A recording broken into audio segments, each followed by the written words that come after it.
posso amar. Toda morte, o sofrer, não me assusta, eu jamais vou escolher. Venceu em meu lugar, Jesus Cristo, meu Jesus, se a bênção, a esperança,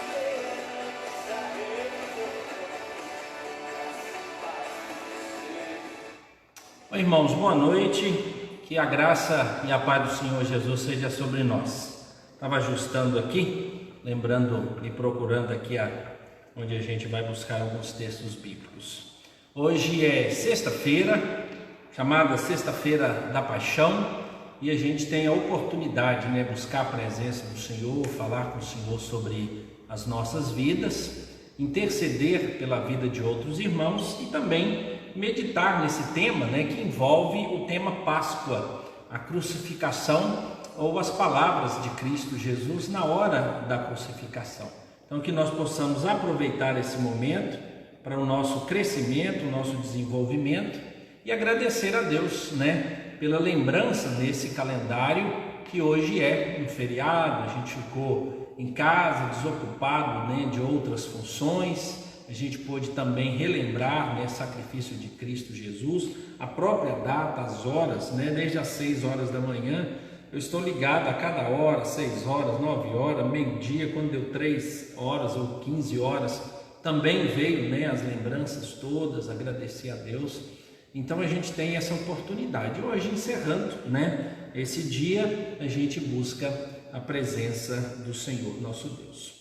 Nós vamos fazer uma leitura. Eu vou ler Isaías 53. Eu gostaria que você me acompanhasse. É um texto, que ele acontece 600 anos antes de Cristo Jesus nascer e fala justamente da trajetória desse servo sofredor que é Cristo Jesus. Por isso o termo paixão de Cristo. Paixão aqui é de sofrimento, não é de sentimento, não, tá? E aqui nós encontramos no Isaías 53 o seguinte: quem creu em nossa pregação e a quem foi revelado o braço do Senhor, quem foi subindo como renovo perante ele com raiz de uma terra seca, não tinha aparência nem formosura, olhamo-lo, mas nenhuma beleza havia que nos agradasse.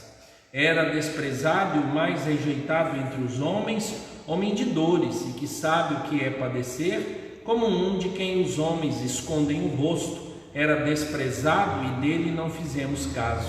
Certamente ele tomou sobre si as nossas enfermidades e as nossas dores levou sobre si, e nós o reputávamos por aflito, ferido de Deus e oprimido. Mas ele foi traspassado pelas nossas transgressões e moído pelas nossas iniquidades. O castigo que nos traz a paz estava sobre ele, e pelas suas pisaduras fomos sarados. Todos nós andávamos desgarrados como ovelhas, cada um se desviava pelo caminho, mas o Senhor fez cair sobre ele a iniquidade de todos nós. Ele foi oprimido e humilhado, mas não abriu a boca. Como cordeiro foi levado ao matadouro, e como ovelha muda perante os seus tosqueadores, ele não abriu a boca. Por juízo o opressor foi arrebatado, e de sua linhagem quem dela cogitou? Porquanto foi cortado da terra dos viventes. Por causa da transgressão do meu povo foi ele ferido. Designaram-lhe a sepultura com os perversos, mas com o rico esteve na sua morte, posto que nunca fez injustiça, nem dolo algum se achou em sua boca. Todavia, ao Senhor agradou moê-lo, fazendo-o enfermar. Quando ele der a sua alma como oferta pelo pecado, verá a sua posteridade e prolongará os seus dias, e a vontade do Senhor prosperará nas suas mãos. Ele verá o fruto do penoso trabalho de sua mão e ficará satisfeito. O meu servo, o justo, com o seu conhecimento, justificará a muitos, porque as iniquidades dele levará sobre si. Por isso, eu lhe darei muitos como a sua parte, e com os poderosos repartirá ele o despojo, porquanto derramou a sua alma na morte, foi contado com os transgressores, contudo levou sobre si o pecado de muitos e pelos transgressores intercedeu.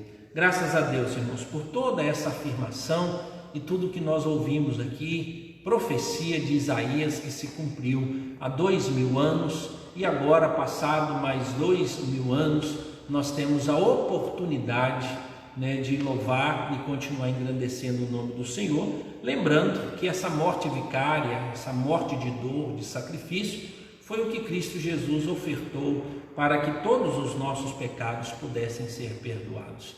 Cristo Jesus morreu na cruz pelos nossos pecados, porque Deus amou o mundo de tal maneira que deu o seu Filho unigênito para que todo o que nele crê não pereça, mas tenha a vida eterna. Vamos orar, irmãos. Pai amado, muito obrigado por esta noite, agradecemos ao Senhor pelo dia e por todas as bênçãos que o Senhor, ó Deus, tem trazido a nós.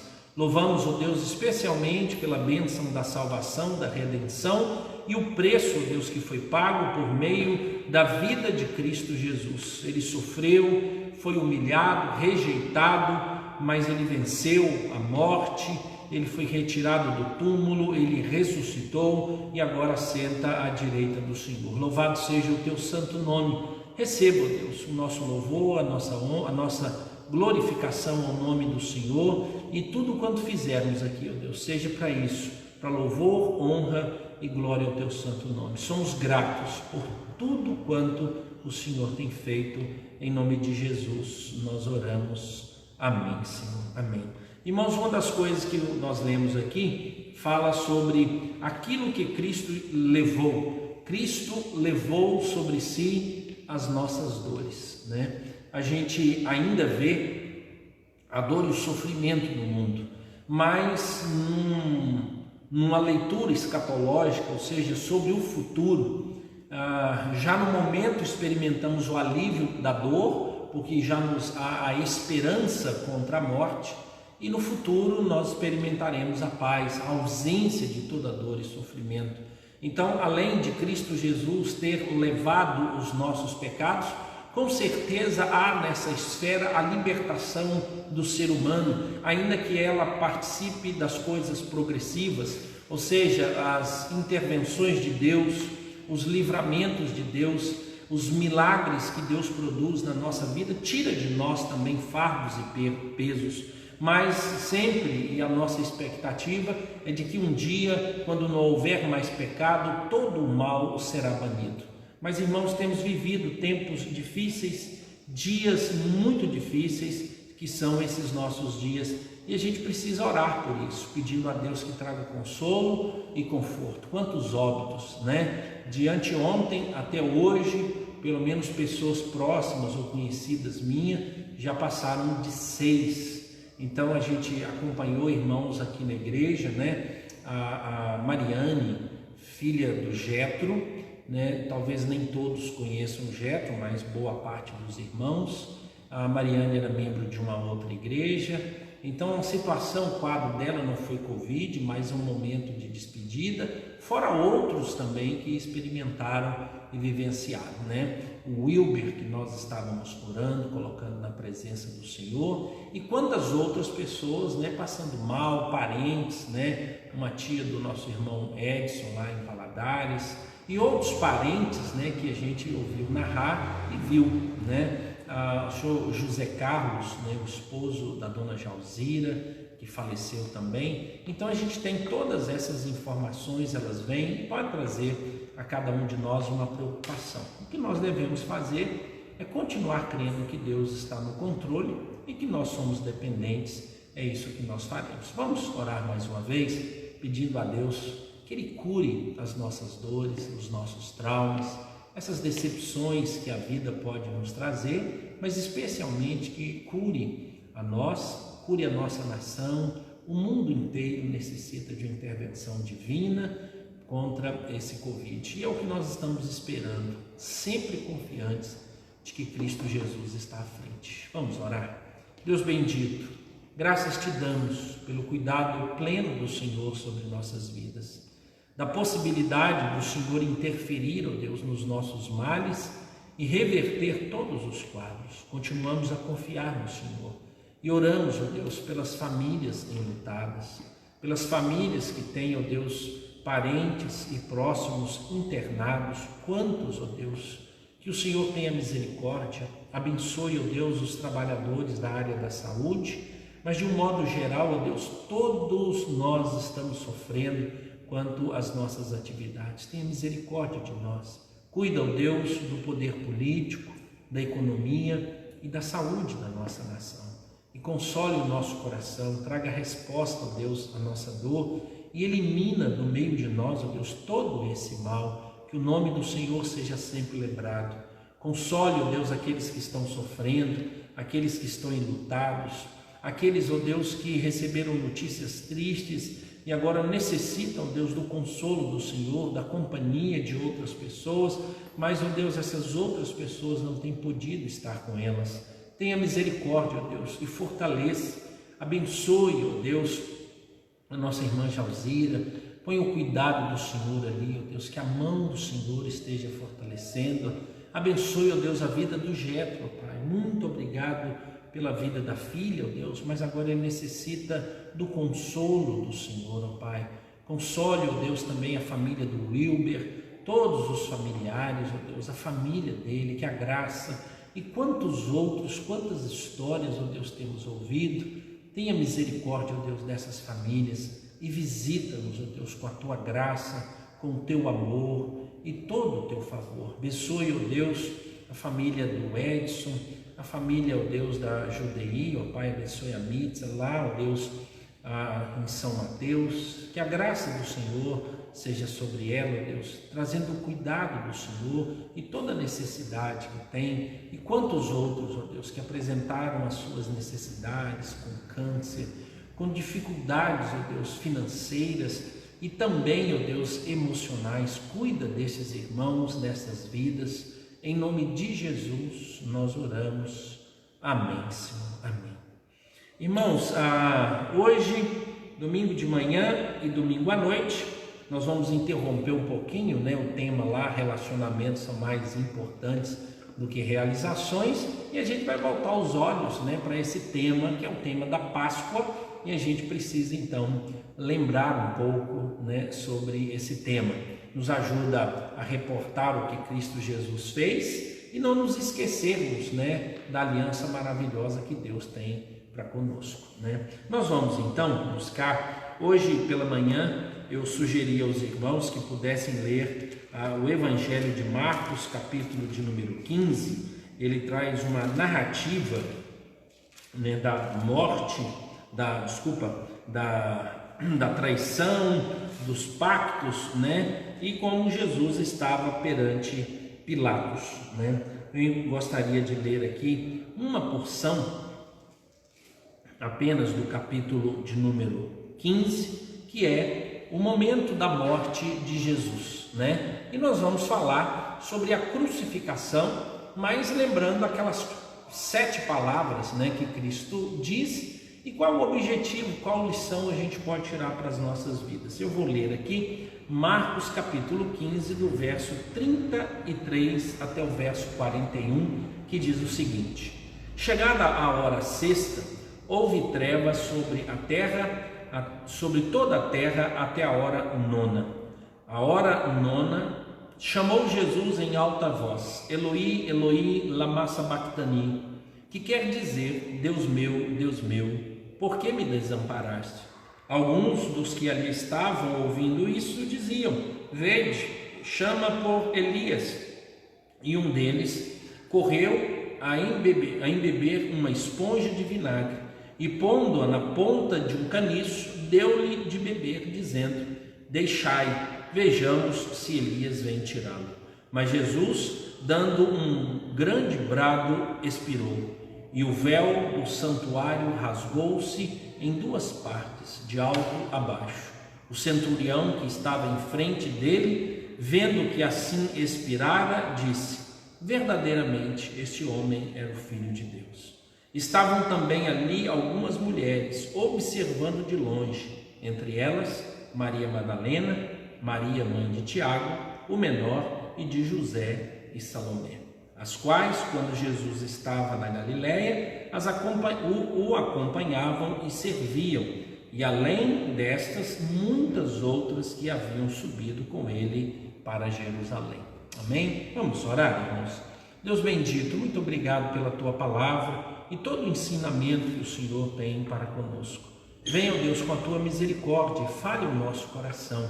Permita-nos, ó Deus, pensar um pouco mais sobre essa realidade, ó Deus, da morte de Cristo Jesus. Em nome dele que nós oramos. Amém. Amém.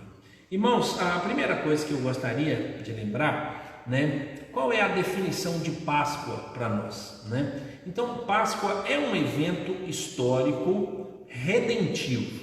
Então, ele é um evento que aconteceu com o povo de Israel quando estava saindo lá de Israel. Então, ele é um evento histórico para a redenção, ou seja, para livrar aquelas pessoas que ali estavam, Dali para frente, o povo de Israel foi celebrar a Páscoa. O termo Páscoa vem de passagem, que o anjo da morte viria e a casa em que visse o sangue do cordeiro, ele passaria por cima e continuaria então a sua matança. Passaram-se anos e anos e anos, o povo judeu sempre celebrando a Páscoa. Uma vez no ano eles se reuniam para celebrar a Páscoa, até chegar o dia em que Cristo Jesus veio. O dia em que Cristo Jesus veio, estabeleceu-se uma nova aliança, com características diferentes, com símbolos diferentes. E a partir de então, nós não celebramos mais a Páscoa judaica. Agora nós temos o que é chamado de Páscoa cristã. Então todo aquele aspecto, todo aquele cerimonial da Páscoa da antiga aliança, ele esvaziou. O interessante é que a gente precisa observar o seguinte: não quer dizer que a antiga aliança era inferior, não. A antiga aliança, ou seja, era pior. A antiga aliança, ela tinha o seu aspecto e ela vigorou até os dias de Cristo. Então uma aliança pode ser renovada, ela tem data de validade, então por isso que ela pode caducar, ou seja, ela envelhece e chega ao seu limite. Isso não quer dizer que ela não tenha validade. Então, num certo sentido, todo o ritual que acontecia no Antigo Testamento, tudo que aconteceu na antiga aliança, eles deram então cumprimento. Então, por exemplo, é impossível celebrar a nova aliança sem que haja uma celebração da antiga aliança, das coisas que Deus fez. Então, por exemplo, quando eu participo da ceia do Senhor, que é um símbolo da nova aliança, eu me lembro da antiga aliança, eu me lembro da Páscoa, eu me lembro do Cordeiro, eu me lembro de tudo que aconteceu com o povo de Israel. Mas agora nós estamos num aspecto superior em termos de revelação, porque agora nós fazemos pensando em Cristo, nós não fazemos mais pensando em Moisés, nós fazemos pensando no sangue e no corpo de Cristo Jesus, não num cordeiro que passou. Então a nova aliança, ela é superior à antiga aliança, porque a antiga aliança não era completa, ela precisou então da segunda aliança, que é a nova aliança. Então o que nós estamos fazendo? É dando continuidade a uma aliança.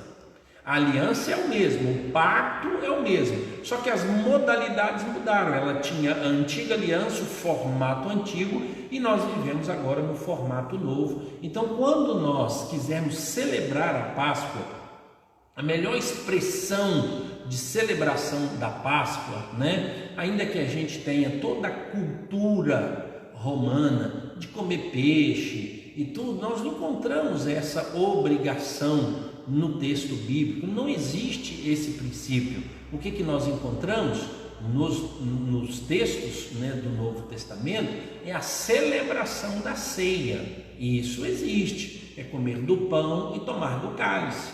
Então, qual é o cerimonial que ficou? Ficou o cerimonial da ceia do Senhor, da mesa do Senhor, totalmente diferente do que era o cerimonial da Páscoa. Aí nós nos reunimos em volta da mesa, comemos do pão e tomamos do cálice.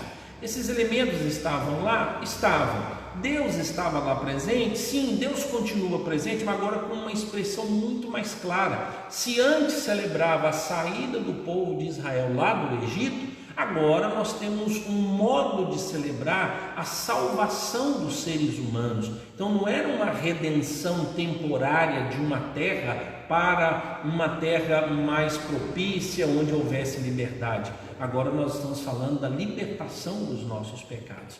Então o melhor modo de você celebrar a Páscoa não é utilizar os elementos do Antigo Testamento, o cordeiro, qualquer outro elemento que não tenha sido trazido, é para deixar para lá. Então a gente não vai fazer. Segundo, nós não temos mais a necessidade de sacrifício, pois Cristo Jesus foi o sacrifício permanente. Então, quando nós comemos do pão e tomamos do cálice, nós não estamos sacrificando o Cristo novamente. Não há ali nenhum milagre e nenhum mistério no sentido da transformação desses elementos. Nós não encontramos isso nos textos bíblicos, então não há possibilidade. Mas a gente também não pode ir além, por exemplo, criar toda essa figura de outras imagens e símbolos para a Páscoa, que foi implementada como coelho, ovo de chocolate e todos os outros elementos que vêm. Isso não é Páscoa, isso não tem nada a ver com Páscoa.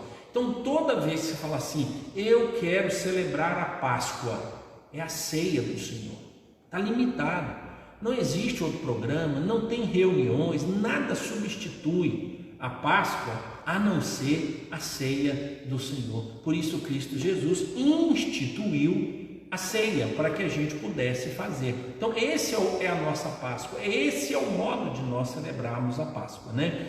Os judeus celebram a Páscoa ainda uma vez por ano.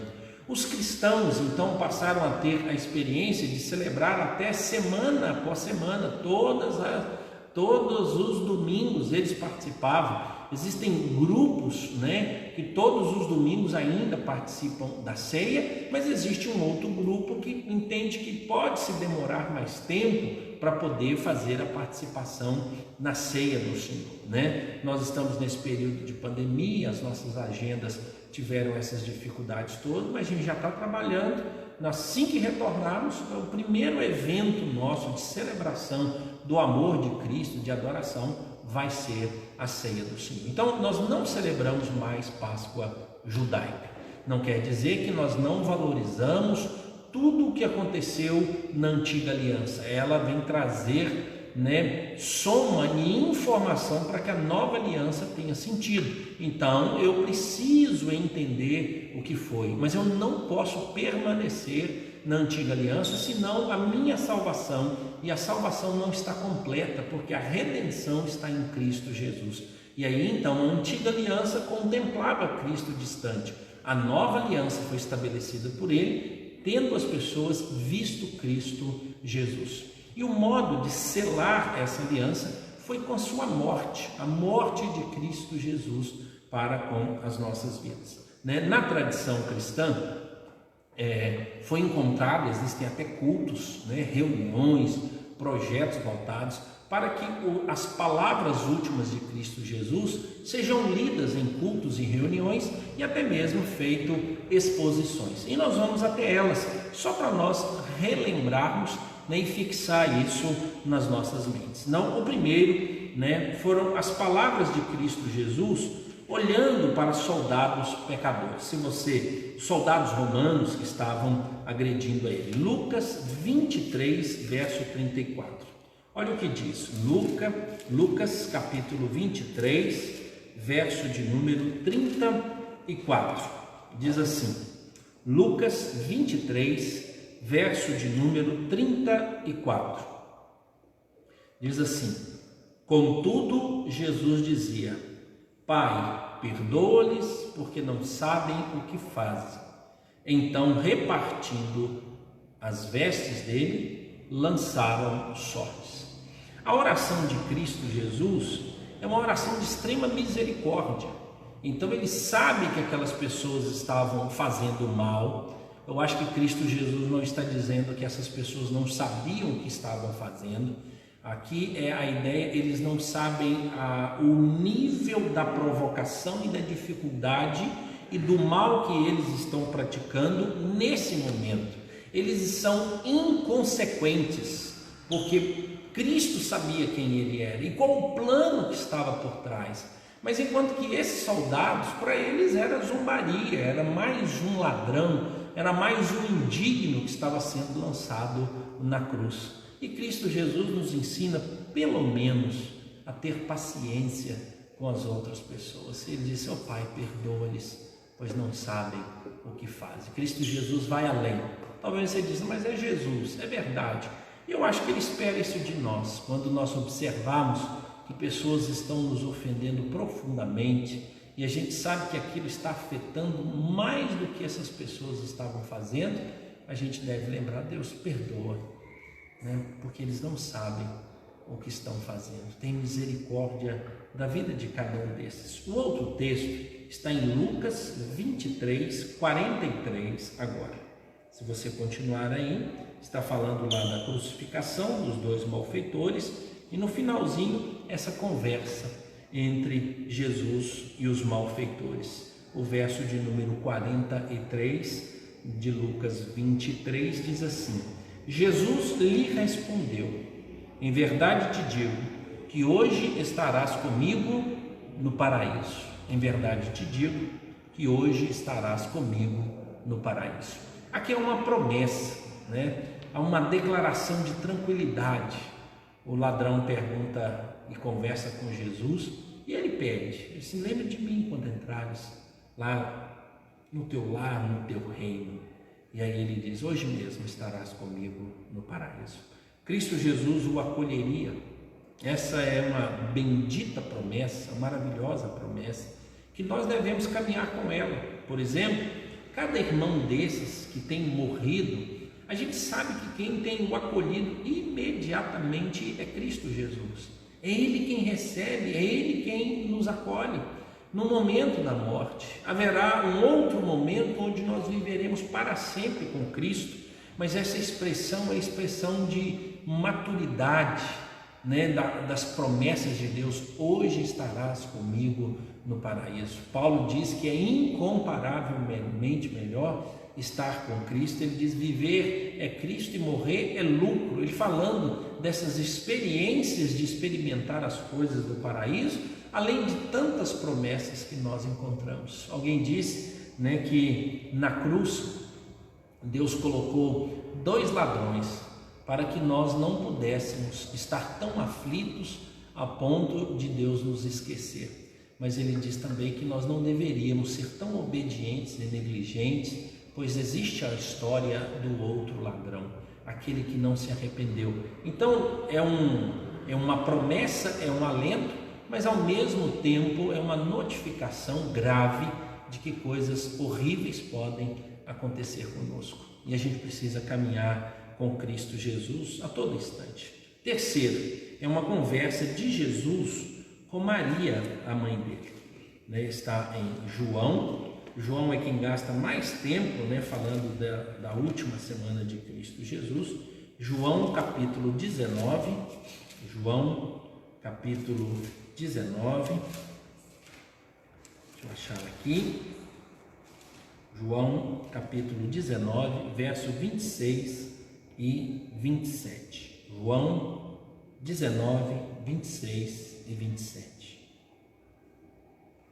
Eu vou ler do 25 e diz: e junto à cruz estavam a mãe de Jesus e a irmã dela, e Maria, mulher de Cleopas, e Maria Madalena. Vendo Jesus sua mãe e junto a ela um discípulo amado, disse: mulher, eis aí teu filho. Depois disse ao discípulo: eis aí tua mãe. Dessa hora em diante, o discípulo a tomou para casa. Então a gente vê aqui agora uma palavra de afeto e de preocupação filial da pessoa humana de Cristo Jesus quanto à sua mãe. Então Cristo Jesus não tinha problema nenhum na relação com Maria. Às vezes as pessoas têm muita dificuldade de entender a relação de Maria no Evangelho. Eu já falei aqui, repito, nem Maria é demais e nem Maria de menos. Mas o que Jesus faz? Jesus aqui ele não está dando uma ordem universal para os crentes, né? Dizendo que João é um modelo de filho e agora então Maria é a nossa mãe, né? Seria um erro gravíssimo interpretar o texto assim. Mas qual é o problema de interpretar o texto errado? É uma ofensa ao Senhor do texto, que é a Deus. O que nós compreendemos e que temos visto é que em toda essa caminhada e toda dificuldade, o entendimento é que Maria é tomada agora para que possa viver com João. João passaria a cuidar de Maria, pois ela andava com Jesus, seguia Jesus. E eles tinham um propósito. Talvez uma das coisas difíceis é encontrar que os irmãos de Jesus tinham dificuldade de acreditar em tudo que ele estava produzindo, né? Houve ocasião que eles até estranharam o que Jesus estava fazendo. A possibilidade outra também é de que José já tenha morrido. E aí então a necessidade é, a minha mãe está aqui e está aqui o discípulo amado. João, por favor, a partir de hoje você vai cuidar da minha mãe. Ela andou comigo. E agora, mãe, entenda que João agora vai me substituir. E João continua no colégio apostólico, João continua a obra de Cristo Jesus. Só que a gente não tem todas as narrativas no texto bíblico, existem muitas histórias sobre isso, mas o texto cala aqui. Então a gente ir além do texto também é um perigo, mas a gente vê aqui algo muito natural. Filho, eis aí a tua mãe. Olha como Jesus diz, vendo Jesus a sua mãe e junto a ela o discípulo amado, disse, mulher, eis aí teu filho. Depois disse ao discípulo, eis aí tua mãe. Dessa hora em diante, o discípulo a tomou para casa. Então não tem como ler outra coisa. Isso não é um aspecto universal para todas as pessoas levarem Maria para casa. Isso é um engodo, é um engano, uma falácia. Não é porque é contra Maria, e alguém vai dizer porque você não gosta de Maria. Não, é porque você está tendo um problema de conteúdo e de interpretação. Então isso é grave, porque agora nós vamos contra o texto bíblico e contra aquele que inspirou, que é o Espírito Santo, né? Então nós temos que entender aqui nada mais, nada menos que o amor filial de Cristo Jesus por sua mãe, entendendo a necessidade dela ter alguém que cuidasse, com a possibilidade dos irmãos não estarem acompanhando, não aparecem aqui, e muito menos de José, tanto que há um silêncio sobre José. O que a gente tira de lição aqui? É que Cristo Jesus olhou o amor filial, né? Esse amor de parentes, amor de sangue, de cuidar um do outro, de ver a necessidade um do outro, e que a gente pudesse aprender do mesmo modo. Cristo Jesus olha para João e diz, cuida da minha mãe, João. E olha para a mãe e diz, mãe, agora o João vai cuidar. E o texto diz que eles foram para a casa de João. Então João tinha sua residência e agora acolheria. Assim também poderia ser conosco na nossa caminhada, de acolher aqueles que têm as suas necessidades. Mas Cristo Jesus se preocupou, né, com a sua mãe. Assim também a gente poderia ou deveria preocupar com os nossos pais, nossos filhos, parentes, amigos e encontrar soluções.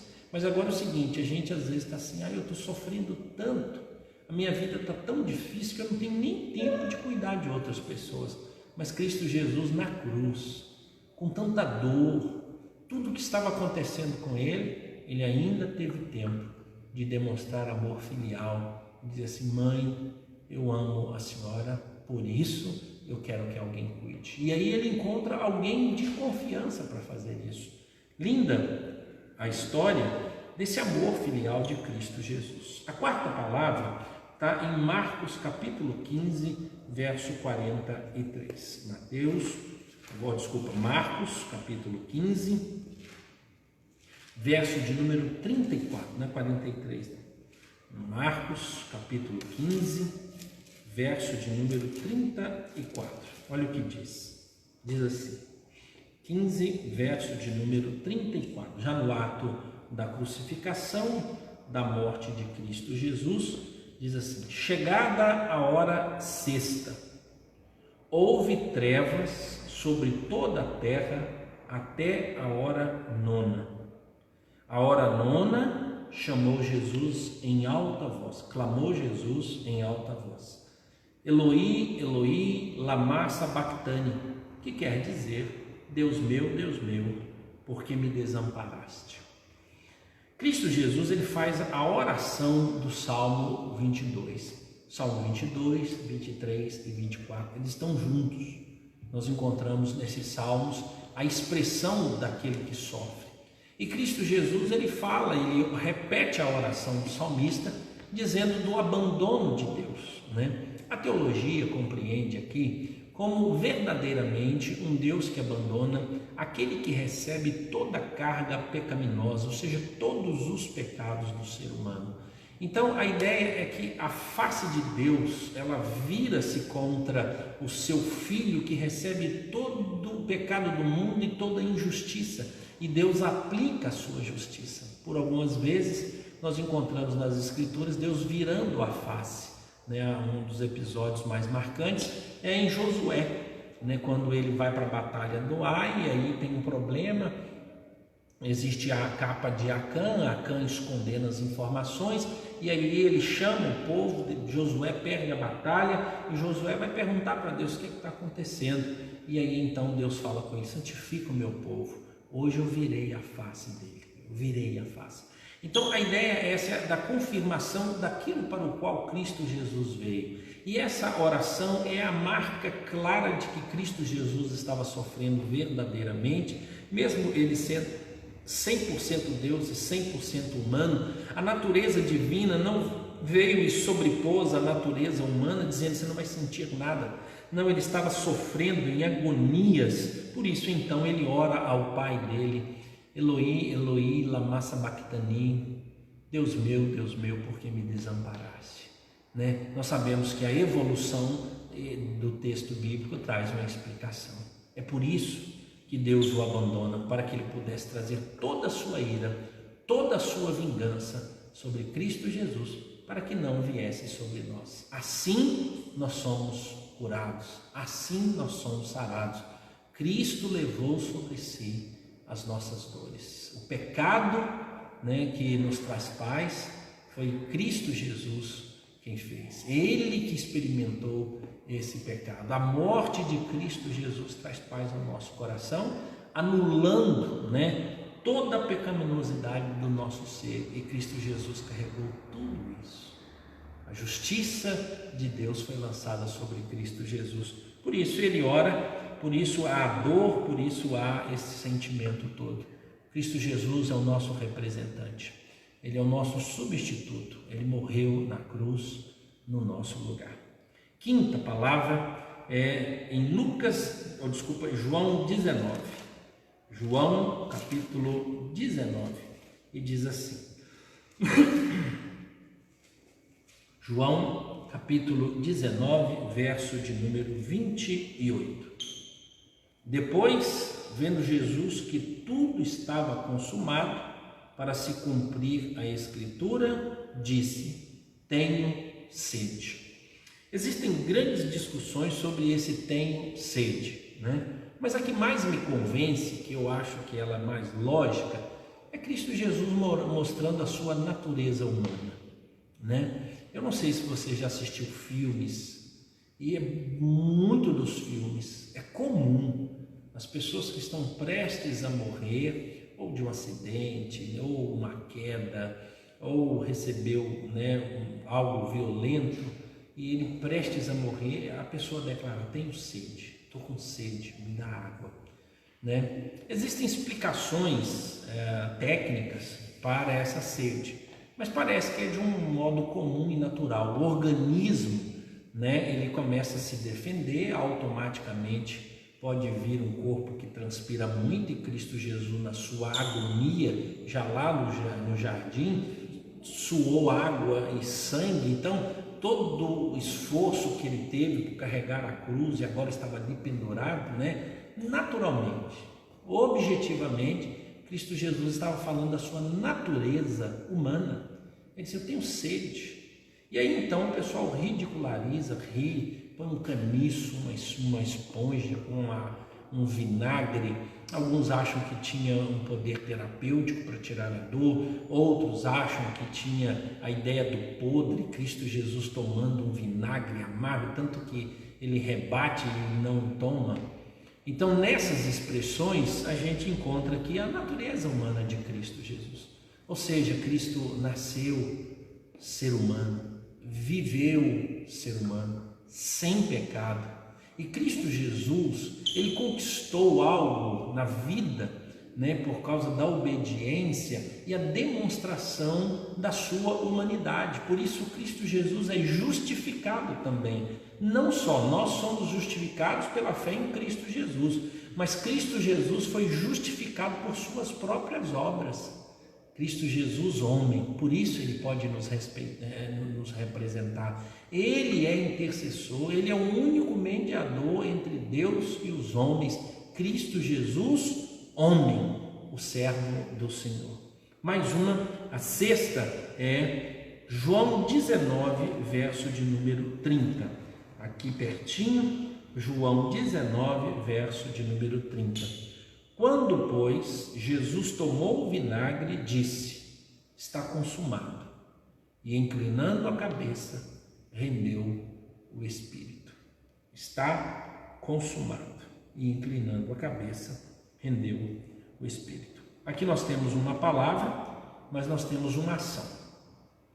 Vamos para a ação. A ação é rendeu o espírito, ou seja, ele entregou o espírito. Ele se rende, ele entrega o Espírito.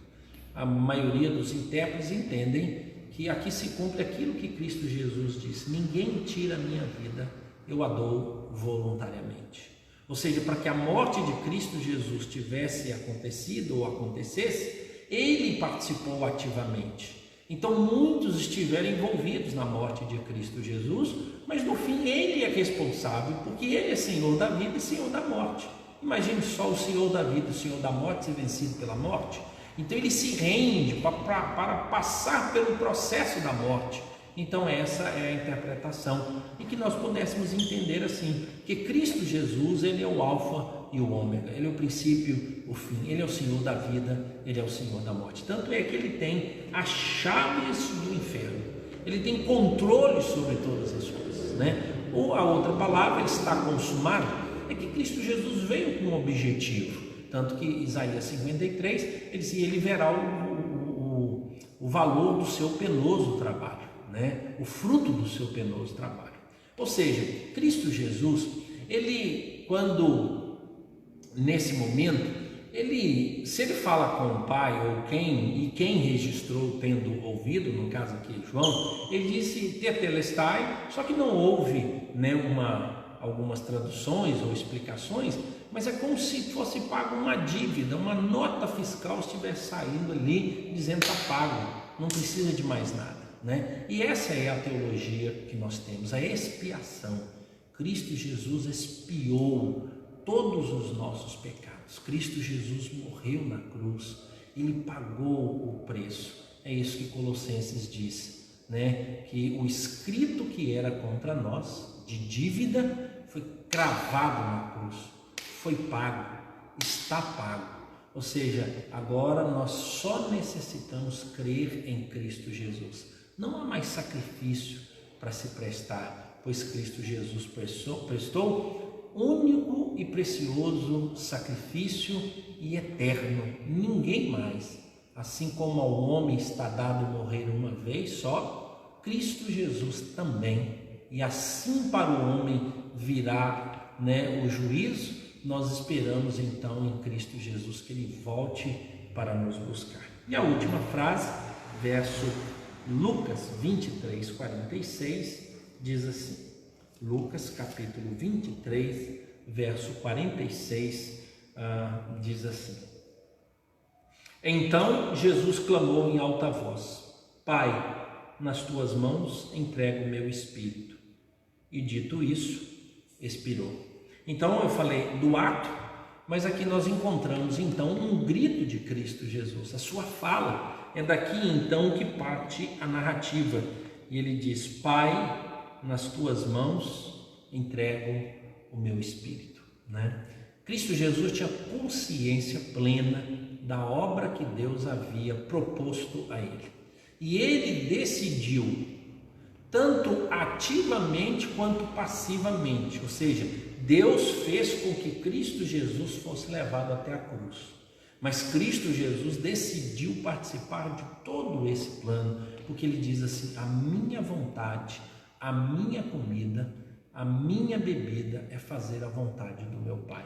Então tudo quanto o Pai me mandar fazer, eu vou fazer. E ele fez isso, ele entrega-se plenamente.